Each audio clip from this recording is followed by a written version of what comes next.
You know how people often ask that how do I make such a realistic flowers every time?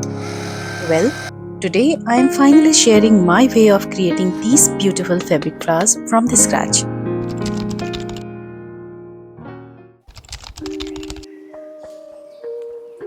We all know about this flower die cutouts, but in case you are absolutely new, then I have a free template into the description box.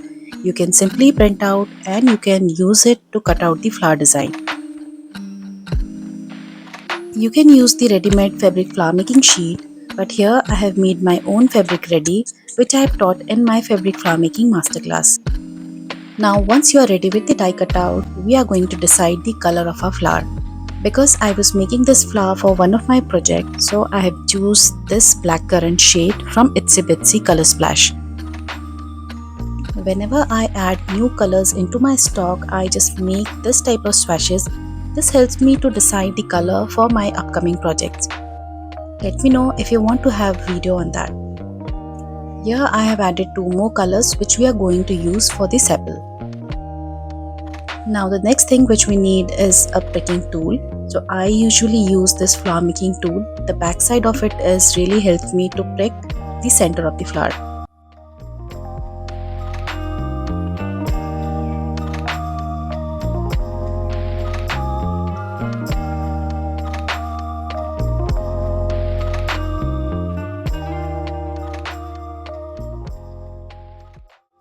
Once all the flowers are done, I am going to prick the sepals as well. Now comes the most crucial part, which is coloring the petals. So first of all, I am going to take a tissue and I am going to arrange all my petals on top of it.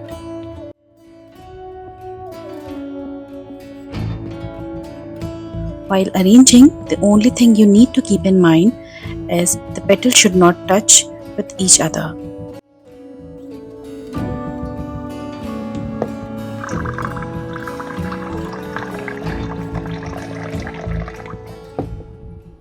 I will start the process by preparing my petals ready to color. For this, I'll take my brush and I will start applying water evenly on each cutout.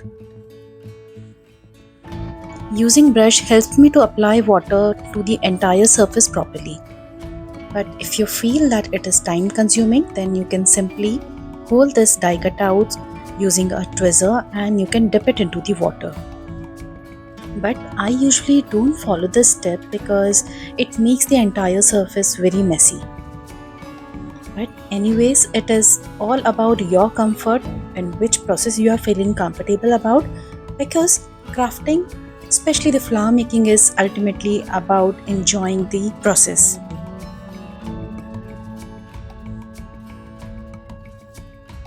Now comes the most satisfying step, which is applying colors on your petal.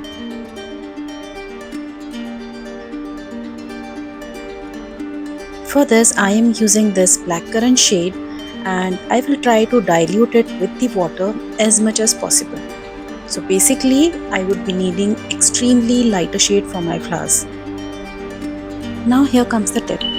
As per my experience of flower making, what I found is whenever you apply watercolor to your petals, the time it is wet, it will look very light to you. But once it will dry, it will become one color darker and then it really gonna be difficult to change the color.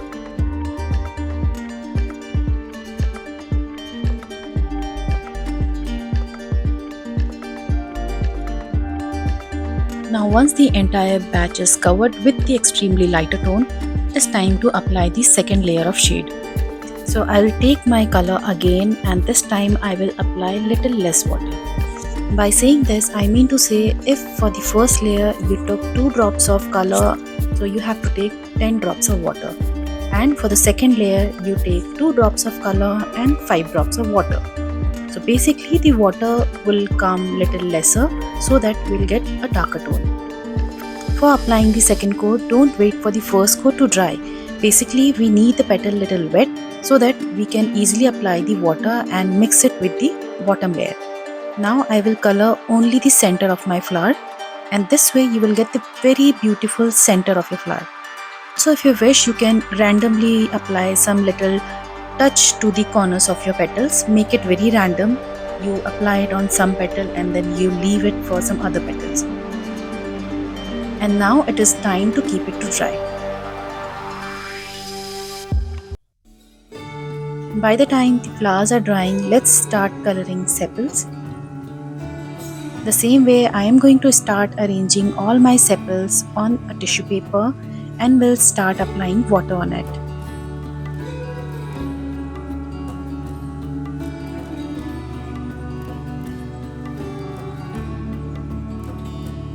Now once all the sepals are completely wet with the water, I will start applying the color.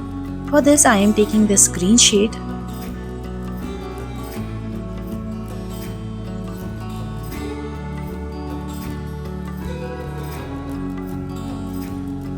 I will take few drop of it on a palette. I am using this miniature ceramic tray here just to make my video look little more aesthetic, but yes, you can use anything you have. Now the green color which I am using has a very brighter tone when we light it with the water. For that I am using a drop of brown color. I'll mix it with the green and will start applying on the petals. We will follow the same technique. First of all, we are going to give very lighter tone to the entire petal or a sepal.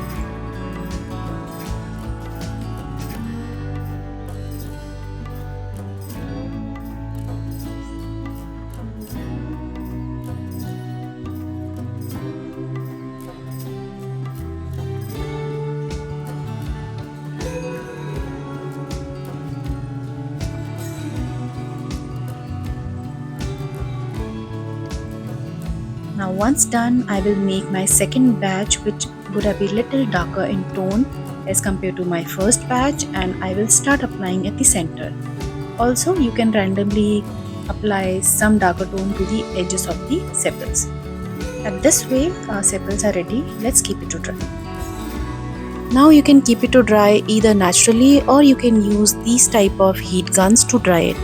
Because I was shooting this video, so I thought of drying it with this heat gun.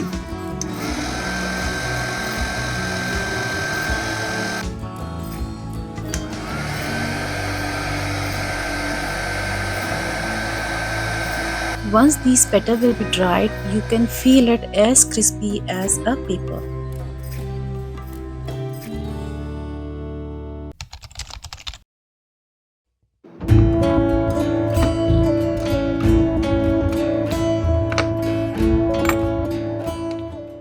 Now this we called as a fabric flower making tool.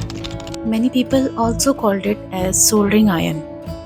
So basically this tool comes with various attachments which you have to choose, and you have to fix it with the nozzle as I'm doing here on the screen.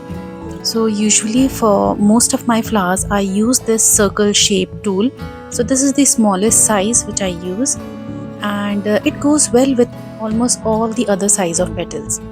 Now because this tool is going to be really hot, for that I always use my embossing pad and I cover it with a cotton cloth.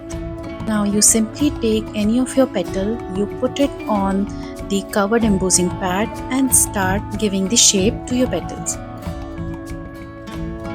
So basically I am giving these strokes using this tool to the right edge of the flower die cutout. The same way I will turn the die cutout, and on each petal I will give the stroke only to the right edge of each petal. And once done, I will press it at the center using the tool so that this die cutout will take a shape of a flower or a cup. I am showing this process one more time so that it will help you to understand the process clearly.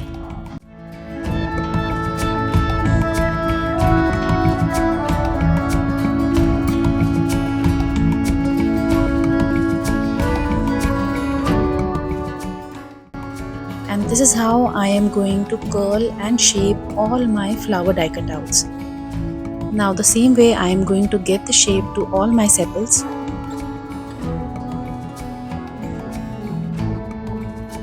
The process is exactly same as we did for the flower. For the sepal as well, we are using the same circle tool which we use for flower making, and the strokes are also the same which we have given to the flower. And once done, we are going to press at the center as we did for flower, so that our sepal would also get a cup shape.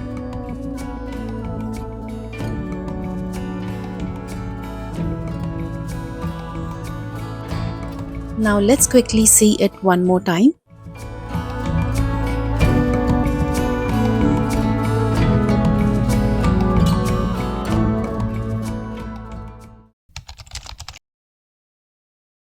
Now in this process we are going to assemble our flower petals together and will shape it into a beautiful flower.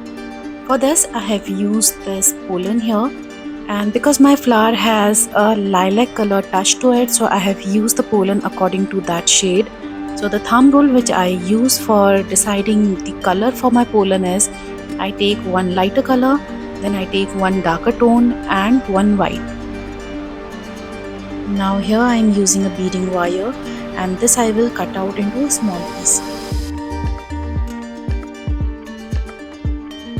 Now I hold all the pollens and I make sure that it is at equal level. Now once the pollen bunch is ready, I am going to hold it in my hand and I will fold this as you can see in the video. Now I am going to take the cutout of beading wire and I am going to insert it. As we insert the thread into the needle, the same way we are doing it. You just twist this wire a bit so that the pollen doesn't move here and there. To make the drying and assembling process little quick, I am using hot glue gun. Now I will pick up one petal which we recently curled, and I am going to insert the bunch of pollens which we have made. Now I am just going to arrange all the petals properly till the time I am satisfied before applying the hot glue to it. Once done, you just apply a glue. I usually prefer to apply glue at the bottom because this way I get very neat and crisp finishing at the top of the flower. Now let's assemble the second petal. So the new petal should come between the two petals of the previous one. So as you can see in the video, so basically the petal should be visible from the gap of the previous petal.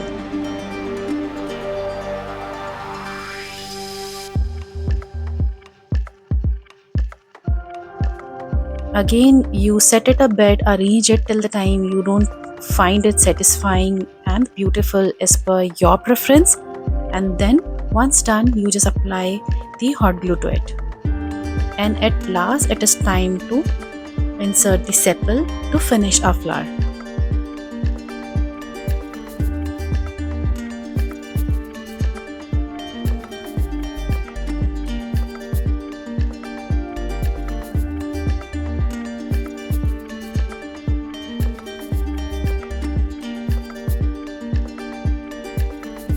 And just look at it, such a beautiful flower we have made in such an easy step. I usually prefer to cut out the end part of the flower, and the wire which we have used to insert the pollen, I always recycle it. So I am going to unwrap it and I am going to use it to make the another bunch of my pollen. Now let me show you the assembling process one more time so that you understand it properly.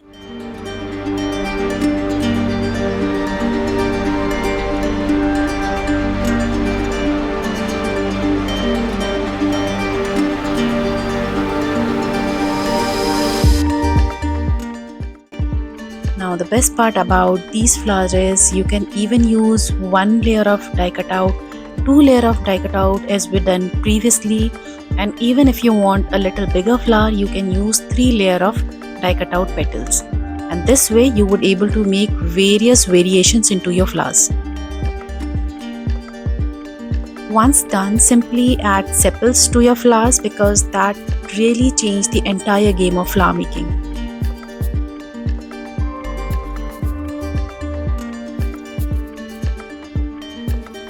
And look at this beautiful flowers you have made in no time.